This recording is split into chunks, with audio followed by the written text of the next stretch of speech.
चंद्रशेखर। धन्यवाद सभापति जी। नियम 193 के अधीन वामपंथी उग्रवाद पे हम लोग चर्चा कर रहे हैं और क्योंकि ये बड़ा संवेदनशील विषय है तो बहुत कम समय में बड़ी गंभीरता से मैं अपनी बात को रखूंगा। सभापति जी, हम लोग फूले, साहू, अंबेडकर को मानने वाले लोग, हम लोग संविधान को मानते हैं, संविधान के आधार पर चलते हैं। हम लोग बंदूक को सही नहीं मानते और बंदूक का रास्ता सही भी नहीं, क्योंकि अगर कमजोर कभी बंदूक उठाएगा तो उसको कुचलना, उसको मारना आसान हो जाएगा, नक्सली या और तमाम तरह के आरोप लगा के। इसलिए बाबा साहब ने कलम की बात की और कलम को हथियार बताया। सभापति महोदय, मगर सवाल ये है कि 1947 में जब हम लोग आजाद हुए तो इस देश का जो वंचित वर्ग, SC, ST, OBC, जब 15 अगस्त को आजादी का सवेरा आ गया तो क्या जल, जंगल, जमीन में बंटवारा हुआ? उसको उसका हक अधिकार मिला? अगर उसको जमीन मिल जाती, घर मिल जाता, उसको अवसर मिल जाते तो आज प्रधानमंत्री आवास योजना नहीं चलानी पड़ती। सभापति महोदय, जमीन का राष्ट्रीयकरण नहीं हुआ। इसलिए मैं बहुत जिम्मेदारी, क्योंकि मैं तो वो व्यक्ति हूं जिसके खुद के ऊपर NSA, नेशनल सिक्योरिटी एक्ट लगा जब मैं अपने लोगों के लिए लड़ने गया, और 2 अप्रैल 2018 को मेरे जैसे बहुत सारे लोगों पे लगा, क्योंकि हम अपने हक की लड़ाई लड़ रहे थे। सवाल यह है, नक्सलियों के नाम पे क्या आदिवासियों की हत्या स्वीकार्य हो सकती है? हम लोग इसका विरोध करते हैं। हमारा स्टैंड है, हम नक्सलवाद के समर्थक नहीं है, लेकिन आदिवासियों को नक्सली कहकर उनकी हत्या नहीं होनी चाहिए।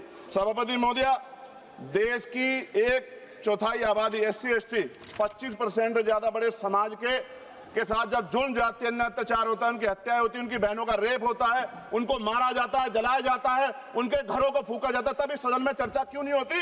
ये सदन क्यों नहीं सुनना चाहता? SC, ST, OBC के अन्याय की आवाज क्यों नहीं सुनना चाहता?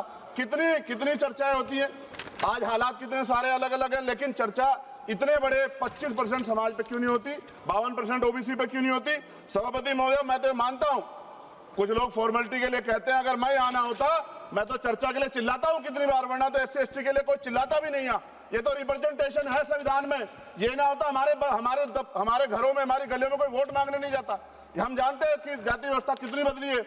और एक हमारे सज्जन कह रहे थे कि जाति व्यवस्था की वजह से एक दलित ने छोड़ दिया नक्सलवाद को, लेकिन सवाल यह है, बाबा साहब अम्बेडकर ने भी ये धर्म छोड़ा था क्योंकि यहाँ जाति व्यवस्था खाई है, ऊंच नीच का भाव। सभापति महोदय, हमारे सम्मानित एक भाजपा के सांसद जवाब दे रहे थे बड़ी चिंता के साथ। सभापति, बहुत इंपॉर्टेंट है, आप सुनिए, बहुत इंपॉर्टेंट है ये।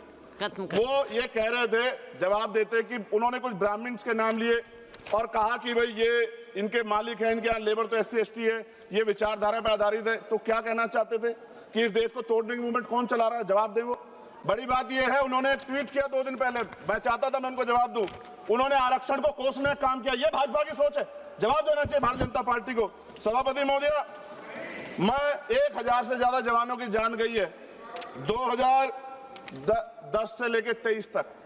CRPF के जवान संसद की सुरक्षा करते हैं, बॉर्डर की सुरक्षा करते हैं। अभी असिस्टेंट कमांडेंट अजय मलिक की, उसका पैर उड़ गया, उनको प्रमोशन नहीं मिल रहा है। सुप्रीम कोर्ट उनके फेवर में थी, सरकार रिव्यू पिटीशन में गई, फिर उनके फेवर में थी। खत्म करूंगा 30 सेकंड में।